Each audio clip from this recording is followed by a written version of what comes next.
और बता शीतल, क्या हाल चाल है तेरे? भाई तेरे तो मजे ही मजे हैं। सुना है तेरी शादी शहर के सबसे बड़े कूलर व्यापारी से हुई है। हाँ हुई तो है। तभी तो लगता है बहुत जल्द कानों के डॉक्टर के पास जाना पड़ेगा। अरे बोल ना, क्या खुद में बड़बड़ाई जा रही है। माना कि मैं तेरी शादी में नहीं आई थी, लेकिन इसका मतलब ये थोड़ी ना है कि तू बड़बड़ाने लगेगी। क्या यार मीना, तेरी मजाक करने की आदत नहीं गई ना। मैं बड़बड़ा नहीं रही हूँ। मैं तो बस सोच रही थी कि क्या कूलर व्यापारी से शादी करके मेरा ये फैसला सही था या गलत, या फिर मैंने कोई गलती ही कर दी। अरे अरे शीतल, ऐसे क्यों बोल रही है? क्या हुआ? वहाँ सब ठीक तो है ना? तेरे परिवार वाले और जीजू, कोई तुझे परेशान तो नहीं कर जाना? तुझे पता है ना तेरी ये दोस्त वकील है, वकील। यदि कोई भी तुझे कोई परेशान कर रहा हो तो बेझिझक मुझे बता दियो। आखिर ऐसा क्या हुआ था शीतल के साथ जो वो अपनी शादी के फैसले पर पछता रही थी? क्या इतने बड़े बिजनेस परिवार में शादी होने के बाद भी शीतल खुश नहीं थी? और अगर ऐसा था, उसके पीछे वजह क्या थी? इन सभी सवालों के जवाब जानने के लिए हमें शीतल की लाइफ में थोड़ा पीछे जाना होगा। शीतल बेटा उठ जाना, 9 बजने वाले हैं। और कितनी देर तक सोएगी? पता नहीं इस लड़की को कब अकल आएगी। अरे क्या हो गया शीतल की माँ, क्यों सुबह सुबह पूरा घर सर पर उठाए हुए हो? अरे बच्ची है, देर तक पढ़ाई करती है, उठने में थोड़ी देर हो गई तो कौन सी आफत आ गई? हाँ हाँ, आपको तो मेरी हर बात बुरी लगती है, और जब वो बात आपकी लाडली से जुड़ी हो तो और बुरी लग जाती है। अरे भगवान, क्यों इतनी गर्मी में अपना पारा चढ़ाए बैठी हो? चलो जल्दी से एक कड़क चाय बना दो। वैसे भी जब तक तुम्हारे हाथों की कड़कदार चाय गले के नीचे नहीं उतरती, मेरा तो दिन की शुरुआत ही नहीं होती। आपको बातें बनानी बहुत आती है। चलिए जाकर अपनी राजकुमारी को उठाइए, तब तक मैं हम तीनों के लिए चाय बिठाती हूँ। रामेश्वर जी और मीनाक्षी की मीठी नोक झोंक चल रही थी कि तभी उनकी इकलौती लाडली आंखें खोलती हुई वहां पहुंच जाती है। उठ गई मेरी बच्ची। जा, जब तक जल्दी से फ्रेश हो जा तब तक तेरी माँ हम सभी के लिए चाय बना रही है। क्या पापा, कितनी गर्मी में चाय कौन पीता है? मुझे नहीं पीनी चाय। वैसे भी गर्मी की वजह से सारी रात मैं ठीक से नहीं सो पाई हूँ। सर में बहुत दर्द हो रहा है। तो मैं जा रही हूँ नहाने, उसके बाद सीधे लाइब्रेरी चली जाऊंगी। कम से कम वहाँ चैन से दोपहर तो कट जाएगी मेरी। ये क्या बात हुई शीतल? तुम्हें कुछ ज्यादा ही गर्मी नहीं लगने लगी है? आज संडे है, तुम्हें घर पर रहना चाहिए ना। तो तुम आज भी लाइब्रेरी जाने की बात कर रही हो। अच्छा चलो, नहीं जाती मैं लाइब्रेरी। चलो आज बाजार चलकर कूलर ले आते हैं। इतनी गर्मी और घर में एक कूलर तक नहीं है। बेटा तुम ऐसे कैसे बात कर सकती हो? तुम्हें अपने घर के हालातों के बारे में तो अच्छे से पता है ना। तुम्हारे पापा की जितनी कमाई है उतनी तो घर खर्च और तुम्हारे कॉलेज के फीस में निकल जाती है, और थोड़ा बहुत जो बचता है उससे हम तुम्हारी शादी के लिए इकट्ठा कर रहे हैं। माँ मैं सब समझती हूँ, लेकिन क्या करूँ? ये गर्मी मुझसे बर्दाश्त ही नहीं होती। मेरे सारे दोस्तों के घर में तो एसी लगी हुई है और हमारे घर में एक कूलर तक नहीं है।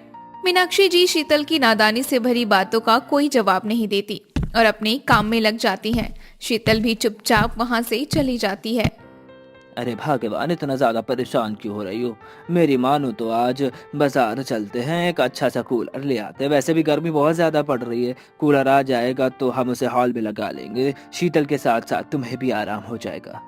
शीतल के पापा, आप बात नहीं समझ रहे हैं। हमारे पास इतने पैसे नहीं हैं जो हम एक अच्छे ब्रांड का कूलर ले सके।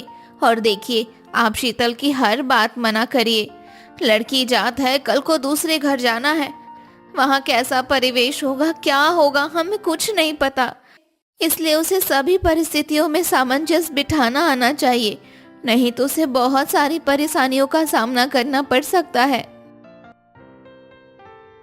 और बताओ सुमन, सुना है तेरी शादी तय हो गई है? तुमने बिल्कुल ठीक सुना है।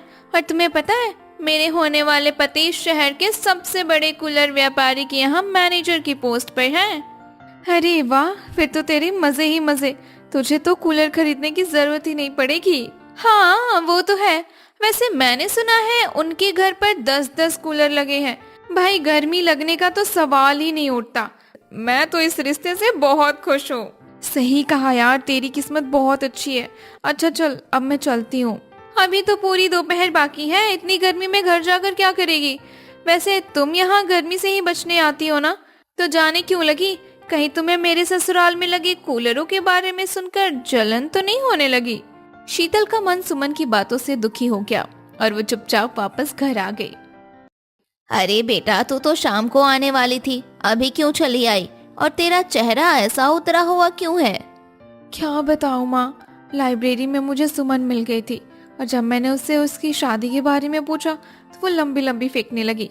बोल रही थी कि उसके होने वाले ससुराल में 10-10 कूलर लगे हुए हैं और जब मैं उठकर आने लगी तो उसने मेरा मजाक भी उड़ाया। कहने लगी मैं तो लाइब्रेरी में पढ़ाई करने नहीं बल्कि गर्मी से बचने के लिए आती हूँ। और तो और वो कहने लगी कि मैं उसके रिश्ते की बात से खुश नहीं हूँ, उससे जल रही हूँ। तुम ही बताओ ना माँ, मैं क्या ऐसी हूँ? अरे बेटा, दूसरों की बातों से अपना जी छोटा नहीं किया करते। देखना, हम तेरे लिए भी बहुत अच्छा रिश्ता ढूंढेंगे। तुझे वहाँ किसी चीज की कमी नहीं होगी, बस तू अपना जी छोटा मत कर। इसी तरह समय बीतता है और शीतल के लिए एक बहुत धनी परिवार से रिश्ता आता है। मीनाक्षी बहन, मेरी मानो तो आंखें बंद करके रिश्ते के लिए हाँ कह दो। ना ना पंडित जी, इतने बड़े घर में रिश्ता करना मुझे तो नहीं ठीक लग रहा। वैसे भी हम लोग ठहरे गरीब लोग, इतने बड़े घर में हमारी बेटी अगर एडजस्ट नहीं कर पाई तो? रामेश्वर भाई, जरा आप ही समझाइए मीनाक्षी बहन को। ऐसे रिश्ते बार बार नहीं आते। लड़का शहर का सबसे बड़ा कूलर व्यापारी है, एक लौता है, और सबसे बड़ी बात तो यह है कि लड़के की माँ को आपकी बेटी बहुत पसंद आई है। और जब सास को लड़की पसंद है तो घर में परेशानी होने का तो कोई सवाल ही नहीं उठता है। देखे पंडित जी, मीनाक्षी का डर बिल्कुल जैसे हमारी माँ कहा करती थी। रिश्ता बराबरी वालों से करना चाहिए, लेकिन यदि आप इतना बोल ही रहे हैं तो हम आपस में बात करके आपको शाम तक बताते हैं। ठीक है रामेश्वर भाई, आप लोग आपस में सलाह मशवरा कर लीजिए, मुझे जल्द से जल्द बताइए। शीतल पंडित जी के जाते ही खुशी से झूमने लगती है। माँ माँ, मुझे तो ये रिश्ता मंजूर है। तुमने सुना नहीं, पंडित काका बोल रहे थे कि वो लोग इस शहर के सबसे बड़े कूलर व्यापारी हैं। अब पता चलेगा सुमन को, बड़ा मुझे नीचा दिखाने चली थी। बिल्कुल पागल बेटी है हमारी। वैसे मीनाक्षी, मुझे भी इस रिश्ते में कोई परेशानी नजर नहीं आ रही। इतने बड़े लोग हैं और सबसे बड़ी बात ये कि रिश्ता सामने से आया है। ठीक है, आप दोनों को अब मंजूर है तो मुझे भी मंजूर है, बाकी तो ऊपर वाले की मर्जी। कुछ दिन ऐसे ही बीत जाते हैं और शीतल शादी करके शर्मा निवास पहुंच जाती है। अरे वाह, कितनी ठंडी हवा चल रही है। मेरे तो भाग्य ही खुल गए। पूरे हॉल में इतने सारे कूलर एक साथ, कम से कम 20 तो होंगे ही। वैसे भी इतना बड़ा हॉल है, लगता है जैसे कोई बैंकेट हॉल है। अरे बहू, किन ख्यालों में गुम हो? आओ, कलश को अपने पैरों से छूकर घर में प्रवेश करो। अरे अरे अरे, ऐसे कैसे प्रवेश करूं? भाई और भाभी घर के अंदर बिना मुझे नेक दिए नहीं आ सकते। इसी हंसी ठिठोली के बीच शीतल के गृह प्रवेश की रस्म पूरी होती है। शीतल तो आज खुशी के मारे फूले नहीं समा रही थी। आज तक जहां वो एक कूलर के लिए तरस रही थी, तो वहीं इस घर में आते ही उसे चारों तरफ बड़े बड़े कूलर ही कूलर नजर आ रहे थे। वाह भगवान, मम्मी आपके बारे में सही कहती रहती थी। आप जब भी देते हो ना, छप्पड़ फाड़ के देते हो। देखो तो कैसे इन कूलरों से निकली ठंडी हवा ने मेरी सारी थकान को पल भर में दूर कर दिया। अरे बहू, अब तुम भी जाओ और जाकर अपने कमरे में आराम करो। शाम को मुंह दिखाई की रस्म भी होनी है। जा बेटा, कविता भाभी को अपने कमरे में ले जा। कविता शीतल को उसके कमरे में पहुंचा देती है, जहां चारों तरफ बड़े बड़े 5 कूलर लगे हुए थे और बीच में उसका बड़ा सा बेड था। वाह, ये कमरा तो कितना बड़ा है। 5 कूलर लगने के बावजूद भी इतनी सारी जगह बची है। सचमुच मेरी तो किस्मत वाकई चमक उठी है। शीतल, तुम ऐसे क्यों बैठी हो? जाओ, जाकर बिस्तर पर लेट जाओ, आराम करो। अच्छा रुको रुको रुको, मैं एक काम करता हूँ, सभी कूलर ऑन कर देता हूँ। इतनी गर्मी पड़ रही है और तुमने तो बहुत ही ज़्यादा हैवी कपड़े पहने रखे हैं, तुम्हें परेशानी हो रही होगी। अरे नहीं नहीं, सभी कूलर ऑन करने की जरूरत नहीं है, 2 ही काफी है। वैसे भी मुझे इतनी ठंडी हवा के बीच रहने की आदत नहीं है ना। अगर आदत नहीं है तो आदत डालो, क्योंकि तुम्हारा पति कूलर का व्यापार करता है और अब तुम्हें गर्मी बर्दाश्त करने की कोई भी जरूरत नहीं पड़ेगी, क्योंकि इस घर में तुम्हें हर जगह पर कूलर देखने को मिल जाएंगे जो कि कभी बंद नहीं होते। जी मैंने देखा हॉल में कितने सारे कूलर लगे हुए थे और हमारे कमरे में भी एक या दो नहीं बल्कि 5-5 कूलर लगे हैं। इसी तरह आज का दिन बीत जाता है और सुबह सुबह, शीतल बेटा आज तुम्हारी पहली रसोई की रस्म है तो तुम जल्दी से तैयार होकर नीचे आ जाओ, तब तक मैं कुक को सारा सामान निकालने को समझा देती हूँ। वाह यार, इस घर में तो कुक भी है, इसका मतलब मुझे यहाँ कोई काम नहीं करना होगा। वाह शीतल, तेरे तो भाग्य ही खुल गए। शीतल को नहीं पता था कि उसकी ये खुशी ज्यादा दिनों तक नहीं टिकने वाली है, क्योंकि शादी के कुछ ही दिनों के अंदर घर के सभी नौकर काम छोड़कर चले जाते हैं। मम्मी जी, अचानक इन नौकरों को क्या हो गया जो इन्होंने काम छोड़ दिया? अरे बेटा, इनकी ना मती मारी गई थी जो इन्होंने काम छोड़ दिया। अब दूसरे घरों में जाएंगी और वहां जब गर्मी में काम करना पड़ेगा तब इन्हें समझ में आएगा कि इनसे कितनी बड़ी गलती हुई है। जी मम्मी जी, बात तो आप बिल्कुल ठीक कह रही हैं, लेकिन आखिर ऐसा क्या हो गया जो एक साथ सभी नौकरों ने काम छोड़ दिया? अरे भाभी, मैं बताती हूँ। बात कुछ ऐसी है कि कुक का कहना था कि खाना बनाते वक्त उस कूलर की वजह से परेशानी होती है। साथ ही बाकी नौकरों का भी यही कहना था, इसलिए उन्होंने एक साथ नौकरी छोड़ दी। ओ तो ये बात है। मम्मी जी कोई बात नहीं, हमारे घर में लोग ही कितने हैं, मैं सब काम देख लूंगी, और अगर ऐसी कोई परेशानी हुई तो आप सभी तो है ही। ऐसे ही कुछ दिन बीत जाते हैं। शुरू शुरू में शीतल को कूलर की हवा में काम करके बड़ा मजा आ रहा था। एक बात तो है, यहाँ पर गर्मी कितना भी काम कर लो पसीना आता ही नहीं है और ना ही थकान होती है। दिन भर ताजगी सी बनी रहती है।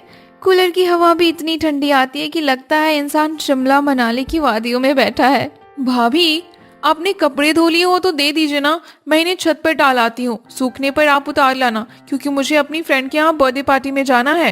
अरे यार, ये क्या मुसीबत है, कपड़े उतारने के लिए तो छत पर जाना पड़ेगा और ऊपर तो भयंकर गर्मी होगी। खैर, कर ही क्या सकते हैं। कुछ समय बीतता है और शीतल कपड़े उतारने छत पर जाती है तो देखती है पूरी छत पर अलग अलग जगह पर बड़े बड़े कूलर लगे हुए हैं। अरे ये क्या, छत पर भी कूलर? मुझे तो लगता है राज जी ने घर को मिनी स्टोर बना दिया है, जहाँ देखो वहाँ कूलर। खैर मुझे क्या, मुझे तो आराम ही है। अगर कभी छत पर ज्यादा देर काम करना हुआ तब भी मुझे कोई परेशानी नहीं होने वाली है। अब चलो नीचे चलकर थोड़ा मम्मी से बात कर लेते हैं। शीतल हॉल में बैठकर अपनी माँ को फोन लगाती है, लेकिन कूलरों की आवाज की वजह से उसकी बात उनसे नहीं हो पाती। इन कूलरों की आवाज की वजह से आज मम्मी से बात नहीं हो पाई। क्या करूं, कूलर बंद कर दूं? नहीं, ऐसा करने पर मम्मी जी नाराज हो गई तो कमरे में भी जाकर बात नहीं कर सकती, वहाँ राज जी कूलर चलाकर बैठे होंगे। अजीब मुसीबत है, पता नहीं कहाँ फंस गई मैं। क्या हुआ बेटा, मम्मी से बात नहीं हो पाई क्या?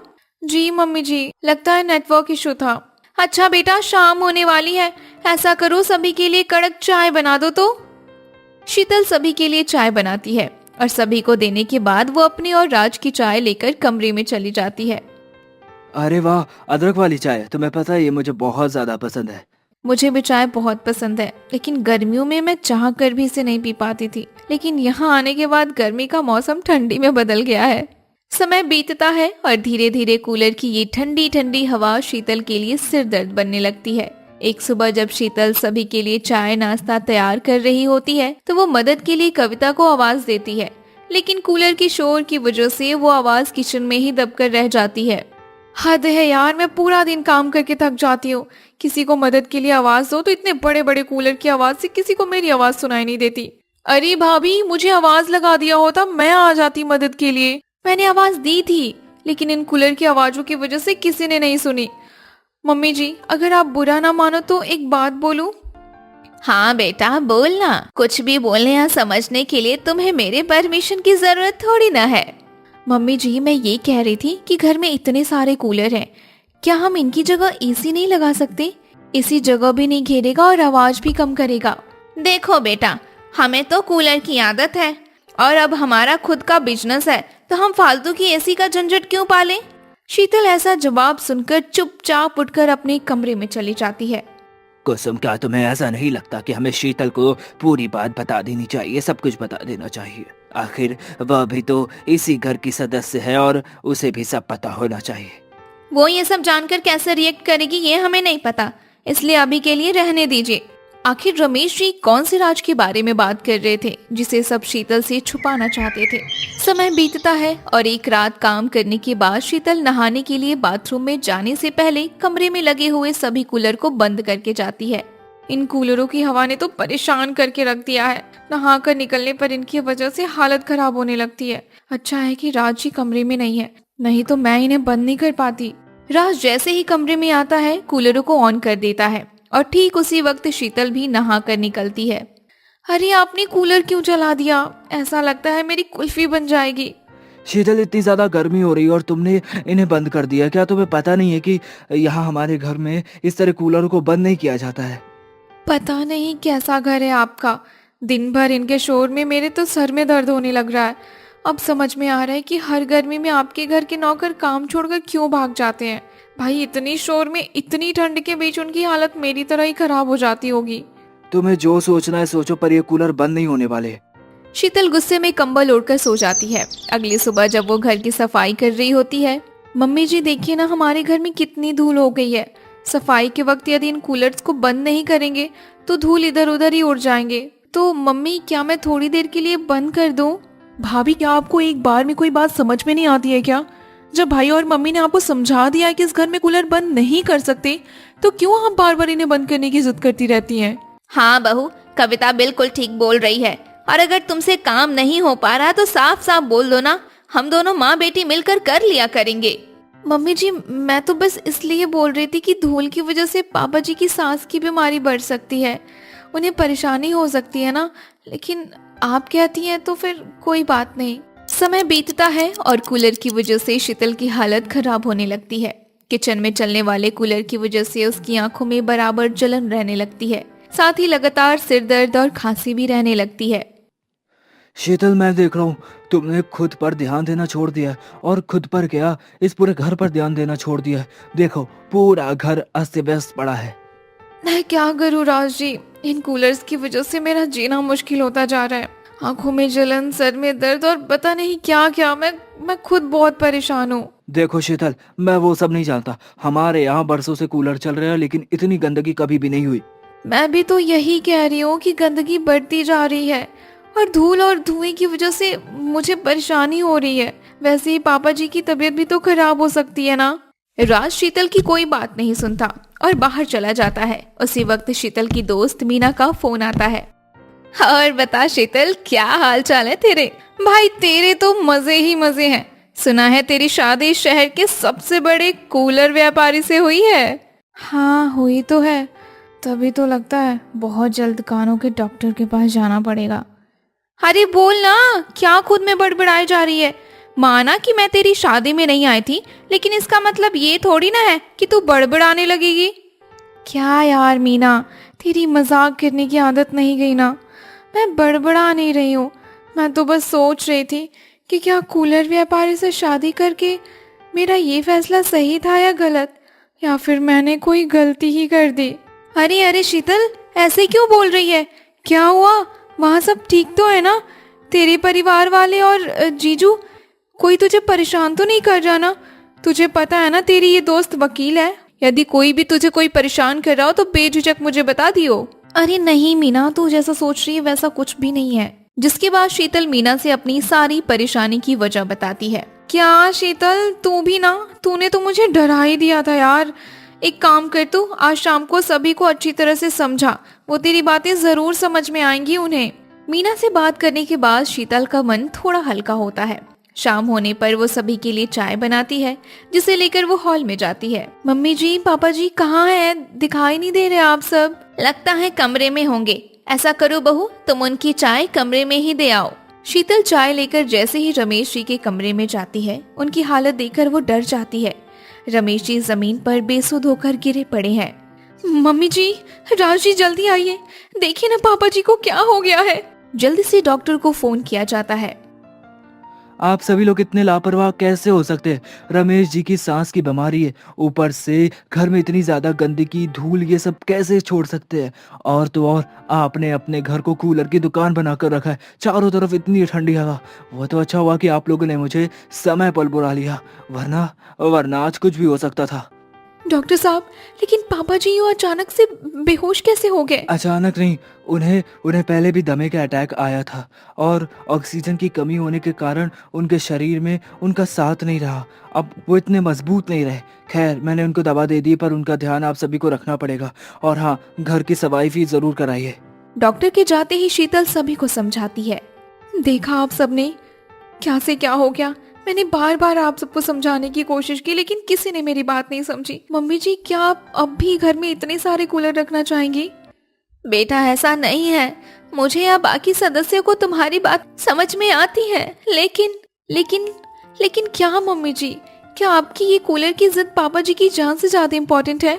आखिर क्या बात है मम्मी जी, आज आपको बताना ही होगा। भाभी, मैं बताती हूँ आपको। दरअसल पहले हमारे घर में इतने सारे कूलर नहीं लगे हुए थे, बल्कि एसी ही थी। एक बार हम सभी घर के बाहर गए थे और घर में दादा दादी अकेले थे। घर में एसी चल रही थी। पता नहीं अचानक क्या हुआ, उनके कमरे की एसी ब्लास्ट हो गई। वो दोनों हम सबको छोड़कर चले गए।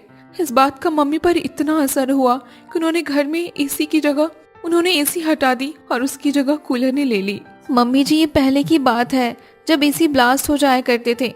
अब तो अच्छे ब्रांड की एसी में ऐसा कुछ नहीं होता, बस समय समय पर उनकी अच्छी सर्विस और देखभाल की जरूरत होती है। ठीक है बहू, तुम कहती हो तो हम आज इन सारे कूलरों को यहाँ से हटवा देते हैं और अच्छे ब्रांड की एसी लगवा लेते हैं। हमारे लिए तुम सबकी सेहत से बढ़कर और कुछ भी नहीं है। इस तरह से शीतल के समझाने पर घर का माहौल बदल जाता है और सभी स्वस्थ और बेहतर जिंदगी जीने लगते हैं।